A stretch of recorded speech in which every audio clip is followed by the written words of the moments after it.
Hey guys, welcome back to my YouTube channel. My name is Shubham. आप देख रहे हो Tech B Shubham. Canara Robeco ने अपना नया एनएफओ लॉन्च किया है, जिस एनएफओ का नाम है कैनरा रूबिको बैलेंस एडवांटेज फंड। तो इस वीडियो में इस फंड के बारे में पूरी सिंपल लैंग्वेज में आपको समझाने वाला हूं कि इस फंड में आपको इन्वेस्टमेंट करना चाहिए या नहीं करना चाहिए, यह फंड आगे जाके कितना रिटर्न देने वाला है, ऐसे कोई बैलेंस एडवांटेज फंड है जो मैक्सिमम कितना रिटर्न दिया है, मिनिमम कितना रिटर्न दिया है, किसके लिए फंड अच्छा होने वाला है, सारी जानकारी हम आपको इस वीडियो में देने वाले हैं। तो वीडियो को लास्ट तक जरूर देखना। तो चलिए सबसे पहले जानते हैं इस एनएफओ के बारे में। यह जो एनएफओ है लॉन्च हो रहा है 12 जुलाई 2024 को, अवेलेबल रहेगा 26 जुलाई 2024 के बीच तक।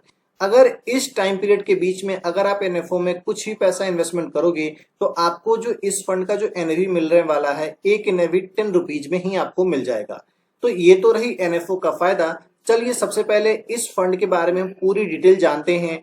उससे पहले बता दूं, चैनल पे नए हो तो चैनल को सब्सक्राइब करके बगल के बेल आइकन को जरूर दबा लेना, क्योंकि इस चैनल पे हम आपके लिए पर्सनल फाइनेंस, बैंकिंग और म्यूचुअल फंड से रिलेटेड वीडियो आपके लिए लेकर आते रहते हैं। तो चलिए सबसे पहले समझते हैं बैलेंस एडवांटेज फंड कैसा फंड होता है, फिर बताएंगे कि यह फंड किसके लिए ज्यादा बेनिफिशियल होता है। बैलेंस एडवांटेज फंड, जैसे कि नाम से पता चलता है, बैलेंस यानी कि एक तरीके का आप समझ सकते हो, आपके रिस्क को भी बैलेंस कर देगा। आप चाहे तो आपके जो पैसे के जो रिटर्न है उसको भी बैलेंस कर देगा। तो इस तरीके से तो सबसे पहले इस बैलेंस एडवांटेज फंड का कॉन्सेप्ट को समझते हैं। बैलेंस एडवांटेज फंड एक ऐसा टाइप का फंड होता है जो फंड मैनेजर पे ही टोटली डिपेंड होता है कि फंड मैनेजर को लगता है कि इक्विटी का जो है ज्यादा वोलेटाइल है, यानी इक्विटी मार्केट जो है ज्यादा रिस्की है, तो आपके पैसे को वो डेट में डाल देगा और उसको लगेगा कि जो मार्केट है, जो इक्विटी मार्केट है, वो फ्यूचर में जाके एक अच्छा ग्रो करने वाला है, तो डेट से निकालकर इक्विटी में डाल देगा। ये फंड किसके लिए ज्यादा बेनिफिशियल होता है वो समझते हैं।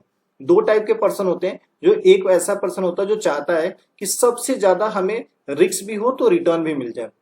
दूसरा ऐसा पर्सन होता है जो चाहता है कि मैं रिस्क बिल्कुल नहीं लूंगा, लेकिन रिटर्न हमें भले ही कम मिल जाए, एफडी के तरीके से मिल जाए, वेल एंड गुड, मैं ले लूंगा।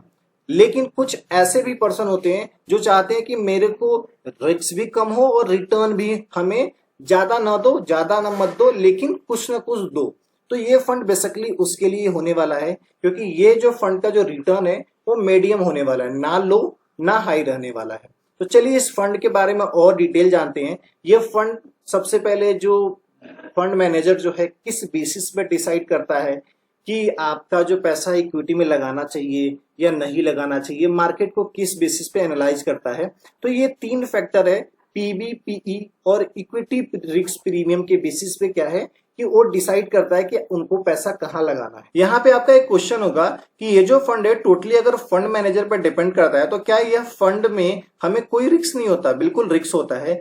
जितने भी बैलेंस एडवांटेज टाइप के फंड है उसके अगर आप एक्सपेंस रेशियो देखोगे तो वो ज्यादा हाई होगा, यानी कि फंड मैनेजर काम करता है तो उसका पैसा तो पे करना पड़ेगा। दूसरी चीज जो रिस्क होता है उसमें लिमिटेड ट्रांसपेरेंसी होता है, यानी कि जो नॉर्मल इक्विटी फंड है, जो फंड है उसको अगर आप उसके होल्डिंग्स को देखोगे तो आपको बाय डिफॉल्ट सिमिलर ही आपको होल्डिंग्स देखने को मिलेगा।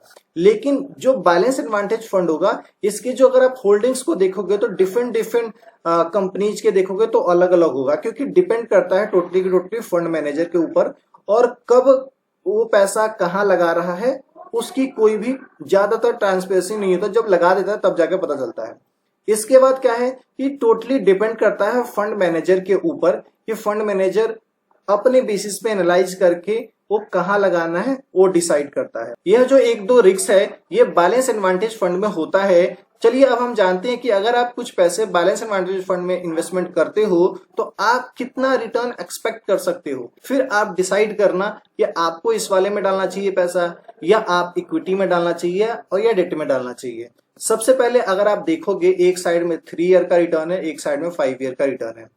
बैलेंस एडवांटेज फंड का अगर हम रिटर्न देखें, जो एवरेज रिटर्न है वो 9.1% का है। लार्ज कैप इक्विटी फंड में अगर आपकी पैसे इन्वेस्टमेंट होता है तो 11% तक का मिनिमम टू मिनिमम आप रिटर्न एक्सपेक्ट कर सकते हो। फ्लेक्सी कैप फंड में अगर आपकी इन्वेस्टमेंट होती है तो 11.9% का आप रिटर्न एक्सपेक्ट कर सकते हो। मैक्सिमम कितना कर सकते हो? 3 ईयर में बैलेंस एडवांटेज फंड में मैक्सिमम आप 20.4%, यानी कि मोटा मोटा बताऊं 20% तक का रिटर्न आप एक्सपेक्ट कर सकते हो। लार्ज कैप यानी जो इक्विटी फंड है उसमें अगर आप इन्वेस्टमेंट कर रहे हो तो 28% तक का एक्सपेक्ट कर सकते हो। फ्लेक्सी कैप जैसे फंड में आप 37% तक का एक्सपेक्ट कर सकते हो। लेकिन अगर आप ऐसे 5 ईयर के लिए इन्वेस्टमेंट करते हो तो बैलेंस एडवांटेज फंड में आपको मैक्सिमम टू मैक्सिमम एक्सपेक्टेशन रखना है 21% तक का, लेकिन इतना देता नहीं है। आपको मैं बोलूंगा कि आप एक्सपेक्ट करो 15%, 16%, इतना ही तक जाता है, इससे ज्यादा नहीं जाता। बड़े बड़े कंपनीज के जो बैलेंस एडवांटेज फंड है उसके रिटर्न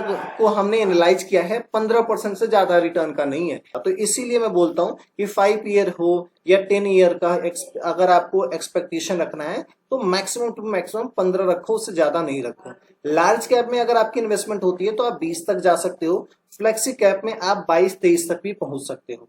लेकिन मैं आपको बताऊं, बैलेंस एडवांटेज फंड में as compare to large cap, flexi cap, risk जो होता है वो कम होता है, यानी मॉडरेट रिस्क होता है। तो ये सारी चीज आपको समझकर ये तो फील हो गया होगा कि इस फंड का आगे चल के फ्यूचर क्या होने वाला है। तो अगर आप इस फंड में पैसे अगर इन्वेस्टमेंट करते हो तो आप 15% तक का रिटर्न ही एक्सपेक्ट करना, उससे ज्यादा मत करना।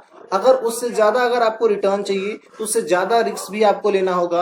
अगर ज्यादा रिस्क लेना चाहते हो तो आप अपने पहले फंड एडवाइजर से या फंड मैनेजर से सलाह ले लो, उसके बाद इन्वेस्टमेंट करना। उससे रिलेटेड मैंने ऑलरेडी वीडियो बना रखी है अपने चैनल पे, बहुत सारे फंड के बारे में, वो भी वीडियो देख लेना। बाकी कैसी लगी वीडियो कमेंट करके जरूर बताना। वीडियो अच्छा लगा हो वीडियो को लाइक कीजिएगा। बाकी कोई भी चीज आपको क्वेश्चन पूछनी हो तो कमेंट सेक्शन ओपन है, कमेंट आप फुल्ली पूछिए, मैं रिप्लाई देने के लिए बैठा हूं। मिलेंगे इस तरह की नेक्स्ट वीडियो में, तब तक के लिए धन्यवाद। Stay safe, take care.